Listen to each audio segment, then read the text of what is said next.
Salam sejahtera, kali ini satu berita saya nak kongsikan kepada Anda hari ini. Berita ini saya petik daripada berita harian. Belum terima makluman, lepas talak 2 kali, Peguam Putri Sarah. Kuala Lumpur Peguam mewakili pelakon Putri Sarah Liana yaitu Datuk Akaberdin Abdullah Kadir belum menerima makluman mengenai dakwaan Samsul Yusof sudah melepaskan talak 2 kali terhadap Putri Sarah. Kata Akaberdin yang ditemui Mahkamah Rendah Gombak Timur di sini pagi tadi. Pihaknya belum mendapat arahan daripada anak guamnya berhubung dakwaan tersebut. Setakat ini tiada amaran anak guam berkenaan perkara ini.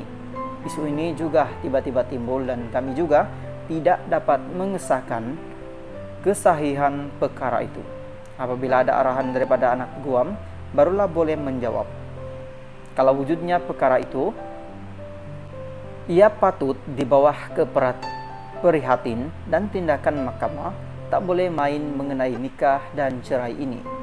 Kalau dah lepas, kena ikut prosedur dan bawa ke mahkamah. Saya hanya membaca mengenai perkara ini dalam media sosial. Setakat ini tiada arahan dari anak guam kami, katanya kepada Bah Online. Sementara itu berikutan dakwaan pihak Samsul memfailkan indikasi terhadap Putri Sarah untuk menghalangnya memberikan sebarang kenyataan di luar mahkamah. Akaberdin berkata, pihaknya juga belum menerima dokumen berkenaan perkara itu. Kami kena semak balik jika ada dapat dokumen. Namun setakat ini belum menerima sebarang dokumen berkenaan perkara itu, katanya.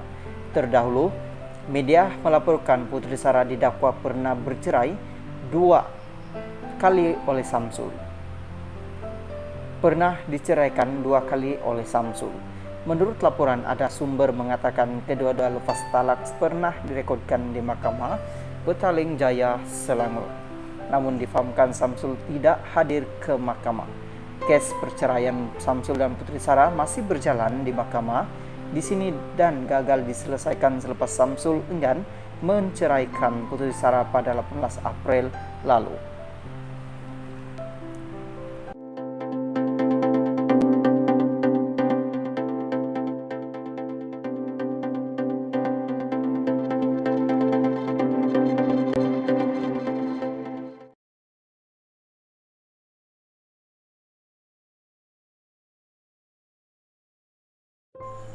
Salam sejahtera, kali ini satu berita baik dan berita mengejutkan saya nak kongsikan kepada Anda hari ini.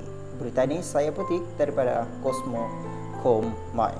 Mahkamah gagal gantung Siti Bainun dihantar ke penjara hari ini. Kuala Lumpur Mahkamah Session sebentar tadi menolak permohonan penggasah rumah Bonda Siti Bainun untuk menangguhkan hukuman penjara 12 tahun yang dijatuhkan ke atasnya sementara menunggu rayuan di Mahkamah Tinggi. Hakim Sanusi memutuskan demikian selepas mendengar hujahan kedua-dua belah pihak terhadap permohonan itu. Terdahulu Siti Bainun dijatuhkan hukuman penjara 12 tahun selepas didapati bersalah atas 2 pertuduhan mengabai dan mengianai remaja sindrom Bella 2 tahun lalu. Mahkamah memutuskan demikian selepas mendapati pihak pembelaan Siti Bainun 31 gagal menimbulkan keraguan memusibah di akhir kes pembelaan 2 pertuduhan tersebut. Mengikut pertuduhan pertama dan kedua, Siti Bainun didakwa mengabai dan mengianai remaja perempuan sindrom Down berusia 13 tahun itu sehingga menyebabkan mangsa mengalami kecederaan fizikal serta emosi di sebuah unit di Wanggasa Maju di sini antara Februari sehingga Jun 2021. Justru pendakwaan dikemukakan mengikut Section 31 dalam kurungan E dalam kurungan 1 dalam kurungan Akta Kanak-kanak 2001 yang membawa hukum maksimum penjara 20 tahun atau denda Rm50.000 atau kedua-duanya jika sabit kesalahan. Bagi pertuduhan pertama, Siti Bainun dipenjara selama 10 tahun, manakala bagi pertuduhan kedua tuduhan dipenjara selama 12 tahun dan hukuman itu berjalan serentak bermula tarik sabitan hari ini Kosmo Online.